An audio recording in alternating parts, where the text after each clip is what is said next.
ജനങ്ങളുടെ ആവശ്യങ്ങൾ മുൻനിർത്തിക്കൊണ്ട് അല്ലെങ്കിൽ ജനങ്ങളുടെ ആവശ്യങ്ങൾക്കനുസരിച്ച്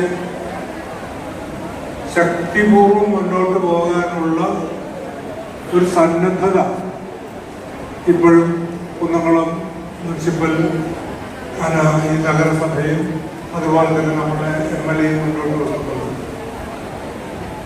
ഈ വികസന പ്രവർത്തനങ്ങളിലൊക്കെ വരുമ്പോഴും ഞാൻ ഒരു പ്രതീകമായിട്ട് കാണുന്നത്, അത് ഒരു പ്രവർത്തനമല്ല, ഒരു പ്രതീകമായിട്ട് കാണുന്നത് കുറുക്കൻപാറയാണ്. കുറുക്കൻപാറ പ്രതീകമാകുന്നത് എങ്ങനെ നമുക്ക് മാലിന്യത്തിൽ നിന്ന് സ്നേഹത്തിൻ്റെയും സന്തോഷത്തിൻ്റെയും പൂക്കൾ വിരിയിക്കാം എന്ന് തെളിയിച്ച ആദ്യത്തെ നഗരസഭയിൽ പദ്ധതി കുറുക്കൻപാറ പദ്ധതിയാണ്.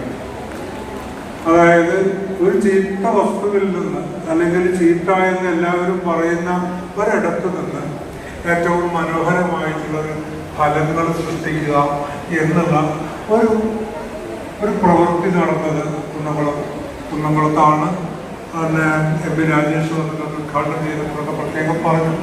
പല നഗരസഭകളിൽ നിന്നും ഇന്ത്യയിലെ തന്നെ പല നഗരസഭകളിൽ നിന്നും ലോകത്തിൻ്റെ തന്നെ പല ഭാഗത്തു നിന്നും ആൾക്കാർ കുന്നംകുളത്ത് വന്ന് ഇത് കാണുക, അല്ലെങ്കിൽ ഇതിനെപ്പറ്റി പഠിക്കുക, ഇത് എങ്ങനെ ഞങ്ങൾക്ക് പ്രാവർത്തികമാക്കാൻ സാധിക്കും എന്ന് മനസ്സിലാക്കുക